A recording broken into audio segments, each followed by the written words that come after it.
দিবে আমাদের গ্রামদের থেকে আমরা সবার পরিচয়।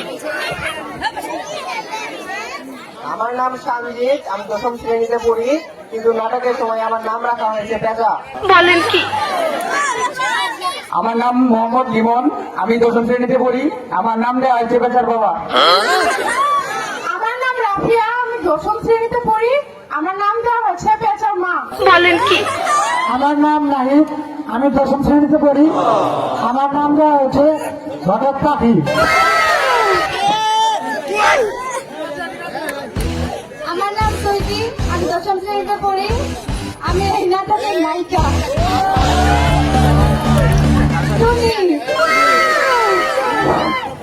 আমার নাম রাহাত, আমি ১০ম শ্রেণীতে পড়ি, নাটকে আমার চরিত্র দেওয়া হয়েছে মেয়ের বাবা, নাম ফজর আলী।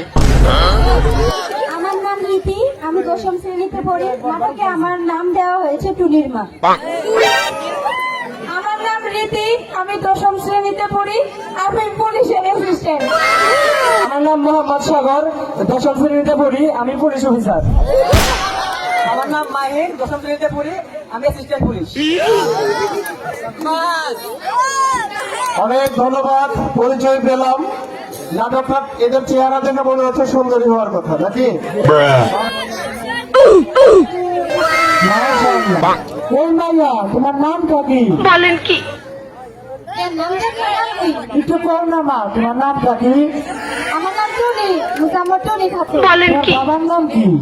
মোহাম্মদ ফজর আলী। মা, তোমার বাড়ি কাকু? ওই যে ওইখানে। যাক, আল্লাহ বুঝিবার আর কথাটা খুঁজছে, বিয়েটা হলে আমি করাবো। যাই হোক, ফজর আলীকে বাড়ি দিয়ে যাই। ফজর আলী ভাই, ও ফজর আলী ভাই, বাড়ি যাচ্ছেননি? কেডা? এই যে আমি ঘটক পাখি। আরে ঘটক সাহেব যে, বসেন বসেন। তা ঘটক সাহেব যে আমার বাড়ি কি মনে করে? আসলাম, মায়েরা তো ঠিক ভালাই দান করেছে। বলেন কি? বিয়ে সাথে দেওয়া লাগবে না? মাইয়া যেহেতু বড় হয়েছে, বিয়ে তো দেওয়ানি লাগবো। তা ঘটক সাহেব আপনি কোন ছেলের কথা কন? ছেলে তো এখন পাইছি মাশাআল্লাহ, পাশের গ্রামের মন্ডল সাহেব আছে না, তারই একমাত্র ছেলে পেশা। ছেলে দেখতে শুনতে চান্দের না, পড়াশোনায় ভালো। বলেন কি? তাহলে মেট্রিক 3বার পরীক্ষা দিয়ে পাস করে পাই নাই। এক গিলাস পানি দিদি কিনে নেনে। কই গো টুনির মাও, এক গ্লাস পানি লইয়া যাইতাছি। শোনো টুনির মাও, আমাকে টুনির লাগে একটা সম্বন্ধ লই আইছে, ওই যে পাশের গ্রামের মন্ডল সাহেবের ছেলে পেশা, তা কেমন হয়? হেরা তো মেলা ধনী, হেগো লোকে আত্মীয় করে ফেললে মেলা কি হারিব, অত কি পাবো কই? বলেন কি? কি কর না, এলা মেলা বড় মানুষ, মেলা জনগণের মানুষ, এগাটিয়া বসে লাগবে না, আপনারা যা পান তাই দিবেন, না পাইলে না দিবেন, এটা নিয়ে কোনো টেনশন করা না। যেটা ভালো হয় ওইটাই করেন। তাহলে ঘটক সাহেব, আমরা রাজি আছি, আপনার ছেলের বাড়ির লোকের সাথে কথা কন। আলহামদুলিল্লাহ, যাই দিতাই, মন্ডল সাহেবের বাড়ি দিয়ে যাই। মন্ডল সাহেব, ও মন্ডল সাহেব, বাড়ি আসেননি? কে ডাকে কে? আমি ঘটক পাখি।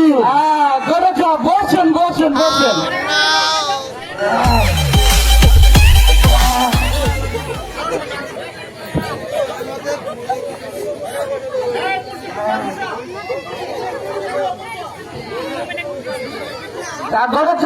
মাইয়ার খোঁজ কি পাইলেন?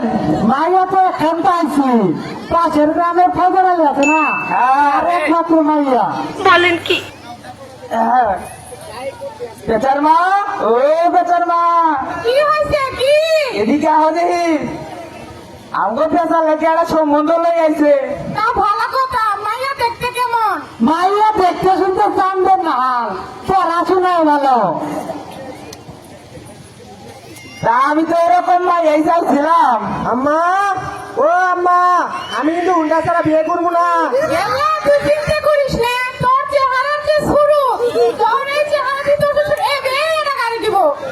আরে বাবা, তুমি কোনো চিন্তাই করিও না, এবার এটা মাত্র না মাইয়া তোমারে সব দিব পেড়া না 5টা হুন্ডা কিনে দিব তুমি ওটা নিয়ে কোনো টেনশনই করিও না। আচ্ছা চাচা কথা যেন এটাই থাকে। আচ্ছা বাবা তুমি খালি বিয়েটা করিয়ে দাও কিরম মজা। বলেন কি? মন্ডল সাহেব বলেন ফজর আলীগড় বাড়ি দিয়ে যাও টাকাটা ঠিক করে আসি। চলে ফজর আলী ভাই ও ফজর আলী ভাই ঘটক সাহেব, ফজর সাহেব, বসেন বসেন বসেন বসেন বসেন। তা মন্ডল সাহেব ভালাই আছেন? তা আছি তো ভালাই, আপনি আজ ভালো আছেন? আমিও ভালাই আছি। তা ঘটক সাহেব সম্বন্ধ লইয়া গেছে আপনার বলে একটা মাইয়া আছে বলেন কি? তা যদি একটু দেখাই দেন। কই গো টুনির মা, টুনিরে লইয়া আইতাছি।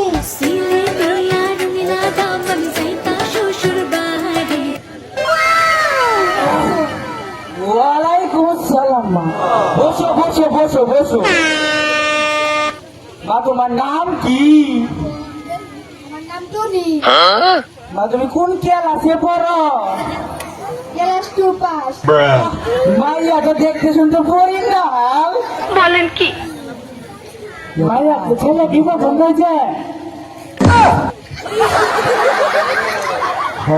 পছন্দ হয়েছে ফজর আলী ভাই, মাইয়া তো মাসালা সবারই পছন্দ হচ্ছে, তাহলে আমরা বিয়ে শাদীর কথা টাকা করি। মাইয়াটা গেলে ঘরের ভিতরে পাঠাই দিয়ে পরে আমরা দিন তারিখ ঠিক করি। হ্যাঁ পাঠাই দেন। সিলে দিয়া রঙিনা দামন সাইতা শ্বশুর বাড়ি তাহলে সামনে ওরা ভালো দিন দেখেন ঘটক সাহেব। তাহলে সামনে শুক্রবার মন্ডল সাহেব কি কর? না আমার তো কোনো আপত্তি নাই, শুভ কাজে যেহেতু দেরি করতে নাই তাড়াতাড়ি বিয়েটা ছাইরাই ফেলি কি কর? হ্যাঁ আমরা সবাই রাজি। তাহলে ফজর আলী ভাই আজকে আমরা উঠি, তাহলে বিয়ের দিন দেওয়া হইতাছে। আচ্ছা আচ্ছা সামনে শুক্রবার দেওয়া হইতে। এভাবেই তুমি ও পেঁচার বিয়ে হয়ে গেল এবং পরে পর্বটা হচ্ছে বিয়ের 6 মাস পরে। 6টা মাস হয়ে গেল না মাইয়াটারে বিয়ে দিছি।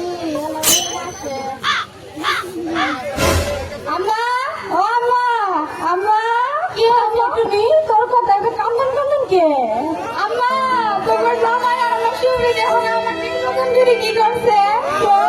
আমার হারাম ছেলে কি করছে? তোর বাপ খাও তো খুব সকালে খেতে গেছে, আমি কি করি? লাগে আম্মা, আমি না হয়ে আছি, লাগে আমারও তো কষ্ট করা বুঝে বেরোলো কি করলো আল্লাহ। ও টুনির বাপ, ও টুনি। এভাবে টুনির করছে মা কাতর হয়ে মারা গেল এবং পরের পর্বটা হচ্ছে মা মরার 2 দিন পরে। আম্মা, আম্মা, আম্মা গো, কি হয়েছে গেলি তোর মায়ের গাছ কে? আম্মা, আব্বা আম্মা কই? কে তোর মা যে মরে গেছে না তুই জানো? আল্লাহ রে কি কর? তোর কথা কই নাই কে? না গো, আমার তো কিছুই কয় নাই কে। তুই কান্দস কে গেলি? ওরা যে যৌতুকের হুন্ডারের কারণে দেখো না আমার নির্বাচন করে কি করছে? আল্লাহ গো তুই এলে কি কর? কিসের যৌতুক? এলে তো কোনো কিছু আগে কোয়া হয় নাই। যা দিন জামাই বাবার যাই। কিরে হুন্ডা নিয়ে আইসস? জামাই বাবা ভালো আছো তুমি? কি ভাই ভালো থাকবো? আনে কি আমার হুন্ডা কিনে দিচ্ছেন? বাবা তুমি তো জানো আমরা গরিব মানুষ, আঙ্গলে তো টেয়া বসে নাই, যা আছে সব কিছু কিনে তোমার দিয়ে দিছি। এখন আবার হুন্ডার ছেলে তোমার কইখানে দেবো? এ জন্ম দেওয়ার বাচ্চা কি জন্ম দেওয়ার বার নাই?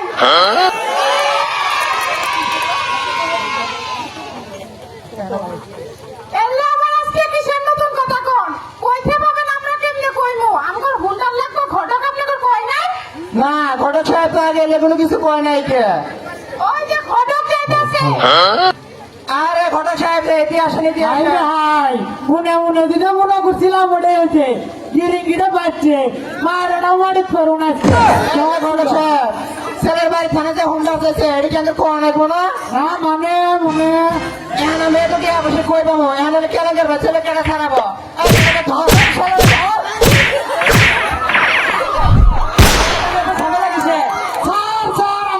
আচ্ছা সুতরাং কি হয়েছে এখানে? স্যার আমার সংসারটা বাঁচান। কেন কি হয়েছে? আমার জামাই আর আমার শাশুড়ি যৌতুকের কারণে আমাকে নির্যাতন করে। যৌতুকের জন্য মারামারি করছে, এটা তো একটি দণ্ডনীয় অপরাধ। এছাড়াও ইসলাম ধর্মে এটি হারাম। তোমরা তো অনেক বড় অপরাধ করছো। স্যার, আমাকে আমার ভুল হয়েছে, এবার আমাকে মাফ করে দেন। না, এর কোনো কথা নাই, তোমরা অনেক বড় ভুল করছো। মাফ করে দেন। যৌতুকের কারণে মারবো না। হাবিলদার, ধরে নিয়ে চলো। অ্যাসিস্ট্যান্ট, মেয়ের মাকে নিয়ে চলো। আর খবর পেয়েছো, তোমার নামে তো অনেক কিছু। চলো, তোমাকে আমি বলছি।